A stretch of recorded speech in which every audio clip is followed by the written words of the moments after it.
Hey guys, good morning. और कल मेरा फ़ोन यार बंद हो गया था, उसके लिए माफ़ी चाहता हूँ। और वीडियो जो है वो मैं कंटिन्यू नहीं कर पाया, एक हैप्पी एंडिंग नहीं दे पाया। तो मैंने सोचा आज कंटिन्यू करते हैं, क्योंकि फ़ोन जो था बिल्कुल बैटरी उसकी लो हो गई थी और लास्ट में तो बिल्कुल फ़ोन डेड हो गया था।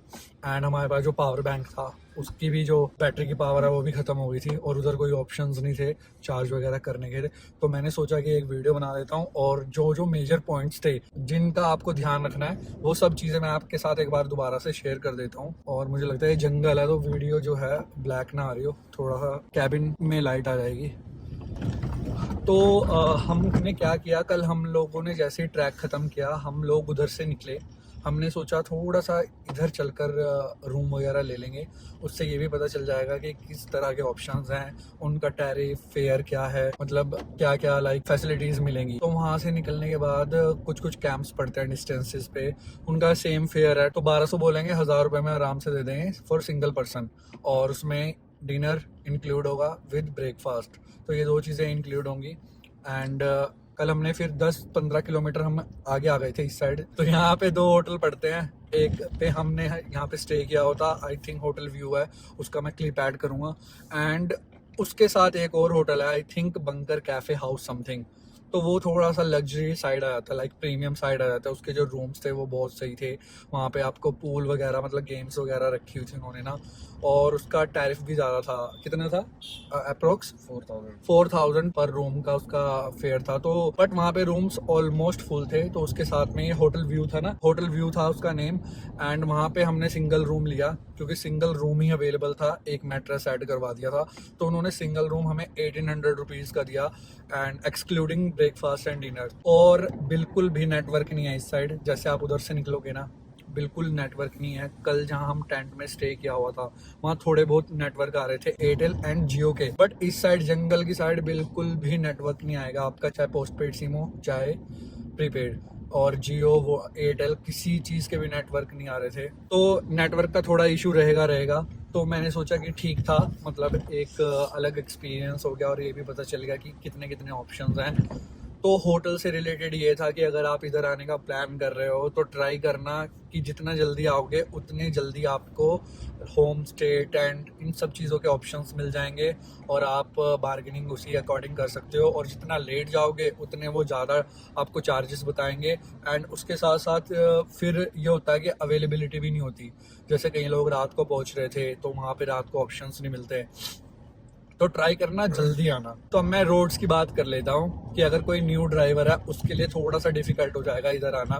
न्यू ड्राइवर का तो ये है कि ऋषिकेश तक वो इजीली आ सकता है। तो जहाँ से केदारनाथ का रोड कटता है ना और चोपटा का राइट कटता है, तो वहां से रोड बिल्कुल ही नैरो होना स्टार्ट हो जाता है। लाइक ऐसा कि दो गाड़ियां इजीली एकदम से नहीं निकलेंगी बट निकल जाएंगी। मैं वही बोल रहा हूँ, स्टीप चढ़ाई की वजह से हो सकता है कि न्यू ड्राइवर्स को प्रॉब्लम हो।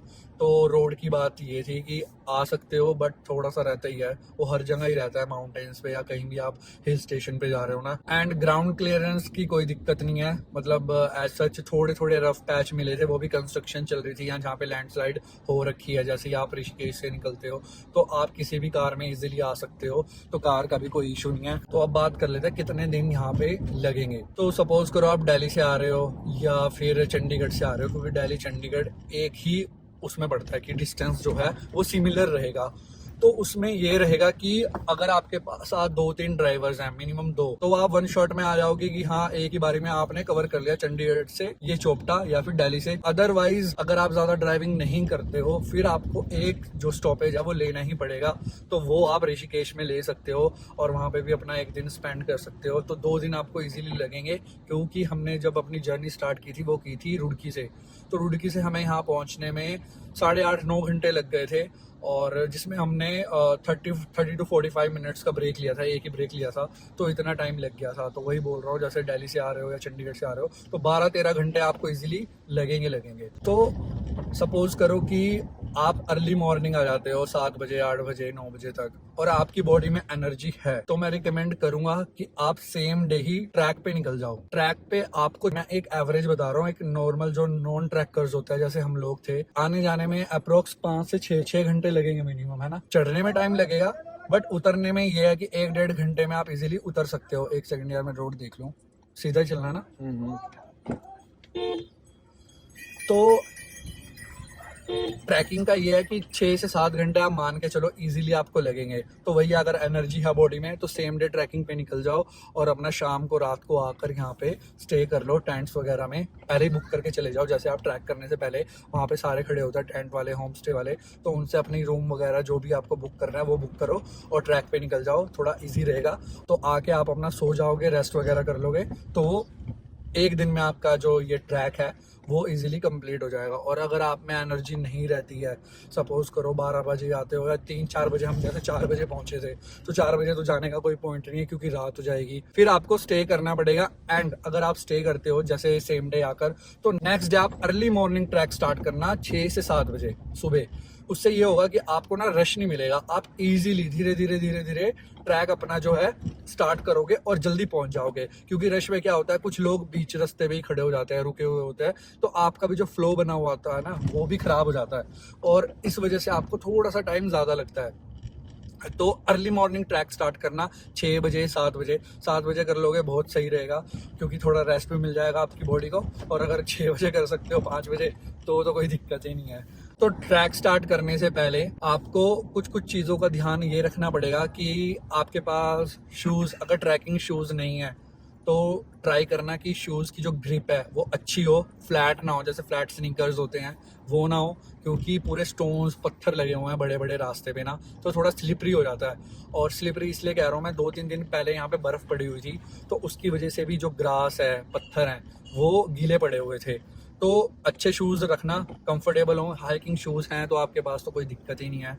और जैसे कि 2-3 दिन पहले बर्फ़ पड़ी हुई थी और वेदर जो था बहुत ही ज़्यादा ठंडा था, तो उस हिसाब से आप क्लोथ्स भी लेकर आना, लाइक जैकेट, विंड चीटर्स वगैरह लेकर आना। एंड क्योंकि तुंगनाथ पे भी ठंड लगने वाली है, तुंगनाथ से आप चंद्रशिला का ट्रैक करोगे, वहाँ पे तो कल हमें बहुत ज़्यादा ठंड लग रही थी क्योंकि जो वेदर है भाई बहुत ज़्यादा क्लाउडी हो गया था, मतलब काइंड ऑफ बिल्कुल ही ब्लैक ब्लैक हो गया था। जैसे हम चंद्रशिला ट्रैक पे ऊपर पहुंचे तो वहाँ जाके थोड़ा वेदर क्लियर हुआ था, बट यस ठंड लगी रही थी क्योंकि बहुत ज़्यादा हाइट पे है यार। और ट्रैक स्टार्ट करते हो तो ट्राई करना कि खाने पीने का सामान रख लेना, जूस वगैरह रख लेना, वाटर तो रखना ही रखना पड़ेगा आपको, लाइक प्रोटीन बार्स होगी या फिर चॉकलेट्स होगी, फ्रूट हो गए। इस चीज़ का ध्यान रखना क्योंकि बीच बीच में जब आप ब्रेक लोगे तो एनर्जी की बहुत ज़्यादा ज़रूरत पड़ेगी। और पानी तो भाई कंपलसरी है ही है, वो तो आपको रखना ही पड़ेगा, नहीं तो बीच में आपको तुंगनाथ तक 2-3 स्टॉप मिल जाएंगे और वहाँ पे वाटर बॉटल जो है वो 50 रुपीज़ की है। तो इस चीज़ का ध्यान रखना। अगर साथ कैरी कर सकते हो तो कोई दिक्कत ही नहीं है, 2-4 सामान तो आप इजीली कैरी कर सकते हो। और वहाँ पे घोड़े खच्चर की फैसिलिटी भी अवेलेबल है। और जैसे कल मैंने ब्लॉग में बताया था आपको कि अगर आप वन साइड लेते हो तो 900 है, और अगर दोनों साइड आना जाना करते हो तो 1300 रुपीज़ है। और शॉर्टकट मत लेना क्योंकि बहुत से लोग जो थे वो कल शॉर्टकट ले रहे थे। शॉर्टकट तो ले लोगे फिर आपको फाइन पे करना पड़ेगा क्योंकि पुलिस वाले खड़े होते हैं, तो फाइन जो है 500 से लेके 25,000 रुपीज़ तक फाइन है। तो इस चीज़ का भी ध्यान रखना। शॉर्टकट लोगे तो अपने रिस्क पे लेना, मैं तो मना ही करूँगा मत लेना। और तुंगनाथ से जब आप चंद्रशिला जाओगे तो हो सकता है थोड़ी सी ऑक्सीजन की भी आपको कमी महसूस हो, तो उस चीज़ का ध्यान रखना। पानी साथ कैरी करना, कोई दिक्कत नहीं है। बहुत लोग जा रहे थे, कुछ लोग थे जैसे 50-55 की एज के, वो चले हुए थे ऐसे ही नॉर्मल, बट काफ़ी लोग घोड़े कच्चर का यूज़ कर रहे थे। और तो और कि यंगस्टर्स भी यूज़ कर रहे थे। उनका तो मुझे लॉजिक समझ नहीं आया कि एनर्जी नहीं है या फिर क्या ही चीज़ है। ऐसे तो मेरी भी सर्जरी हो रखी है, मेरी लोअर बैक भी थोड़ी वीक रहती है, बट हमने भी ट्राई किया और हम भी पहुंच गए। तो एज सच ऐसा कुछ नहीं था। यंगस्टर जा रहे हैं, वो घोड़े उनको खिंचा हुआ है मतलब में ना, तो यंगस्टर्स लोगों के लिए है कि प्लीज़ थोड़ा सा अवॉइड किया करो, पूरा प्रिपेयर होके आया करो। अगर आप ट्रैक करने आ रहे हो, घोड़े खच्चर का यूज़ कर रहे हो तो कोई पॉइंट ही नहीं बनता। इतनी अच्छी जगह है, क्योंकि उससे पता क्या हो रखा था आपको सही बताऊं, जैसे ही आप ट्रैक स्टार्ट करते हो ना तो वो जो घोड़े खच्चर की शिट होती है, शिट बोले तो टट्टी, भाई वो आपको पूरे तुंगनाथ टेम्पल तक मिलेगी। पूरा रास्ता उससे भरा हुआ था। क्लीनिंग करने के लिए एक ही बंदा था जो वहां पे झाड़ू लगा रहा था। पूरे रास्ते में इतनी स्मेल हो रखी थी। टेम्पल से थोड़ा सा पहले जहाँ पे मार्केट स्टार्ट होती है वो आपको वहां तक लेके जाएंगे, चंद्रशिला तक नहीं लेके जाते, ना ही टेम्पल तक। टेम्पल मतलब 100 मीटर रह जाता है सिर्फ, तो वहां तक आपको लेकर जाएंगे। और इतनी बदबू पूरे रास्ते में, मैं आपको एक्सप्लेन नहीं कर सकता भाई कि कितनी बदबू थी।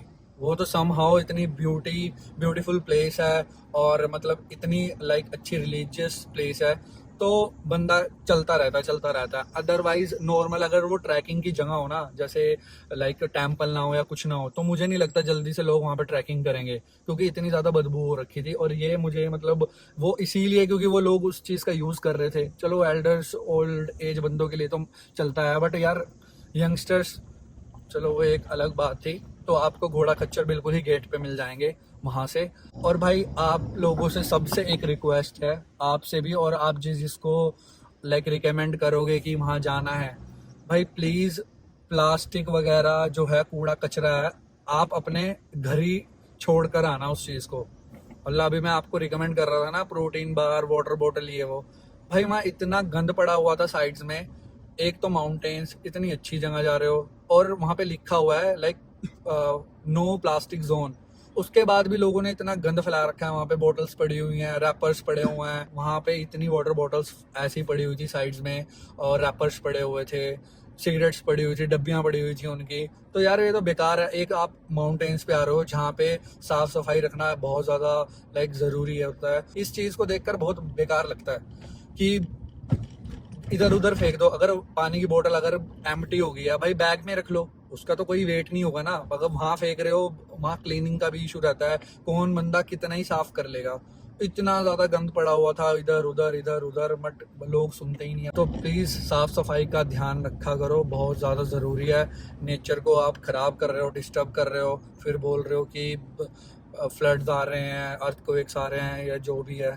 तो इस चीज़ का ध्यान रखा करो। तो अब बात कर लेते हैं बजट की। तो मैं आपको अपने अपने अकॉर्डिंग ही बताऊंगा हम 4 लोगों का कितना जो खर्चा है। अगर आप कार से आ रहे हो और अगर दिल्ली चंडीगढ़ से आ रहे हो, जैसे हमने रुड़की से अपनी जर्नी स्टार्ट करी थी, तो आपका जो बजट आएगा वो आएगा 15 से लेकर 20,000, जिसमें हमने कुछ ज़्यादा कुछ शॉपिंग वगैरह के तो ऑप्शन है नहीं, खैर शॉपिंग वगैरह नहीं करी है। वही होटल्स या टेंट्स हो गए, एक टेंट्स का हो गया, एंड होम स्टे हो गया, खाना पीना हो गया, डीजल हो गया कार का, क्योंकि टोल आपको सिर्फ एक ही टोल मिलेगा जब आप हरिद्वार में एंटर होने वाले होगे, तो वो टोल भी 80 रुपीज़ का आई गेस।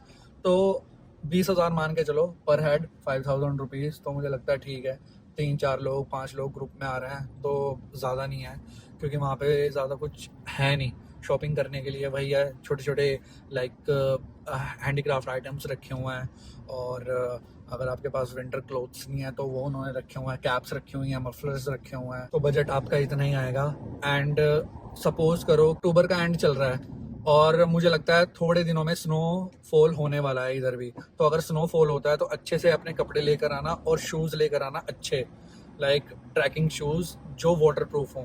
यहाँ पे भी ऑप्शन मिल जाएगा आपको, रेंट वगैरह पे मिल जाएंगे या फिर बाय करने पड़ेंगे, क्योंकि वहाँ रखे हुए थे कल। बट ट्राई करना, अगर आपके पास ट्रैकिंग शूज़ हैं वाटर प्रूफ, तो वो ही लेकर आना, क्योंकि स्नोफॉल हो जाएगा और उसमें बड़ी ज़्यादा प्रॉब्लम हो जाती है ट्रैक करने में। अगर स्नो पड़ी हुई है ना ट्रैक पे, तो फिर तो प्रॉब्लम हो ही जाएगी, नॉर्मल शूज़ में गीले हो जाएंगे। सो आई होप मैंने आप सभी के क्वेश्चंस आंसर कर दिए हों, और अगर अभी भी आपके कुछ डाउट्स रहते हैं तो प्लीज़ मुझे कमेंट सेक्शन में पूछना। एंड आई होप आपको हमारी ये छोटी सी ट्रिप अच्छी लगी होगी। छोटी थी बट वर्थ थी, ट्रैक किया हमने और बहुत ज़्यादा मज़ा आया। सो वीडियो अच्छी लगी तो प्लीज़ वीडियो को लाइक करना एंड चैनल को सब्सक्राइब करना। मिलता हूँ आपसे जल्दी नेक्स्ट वीडियो में। Till then take care and thanks for watching.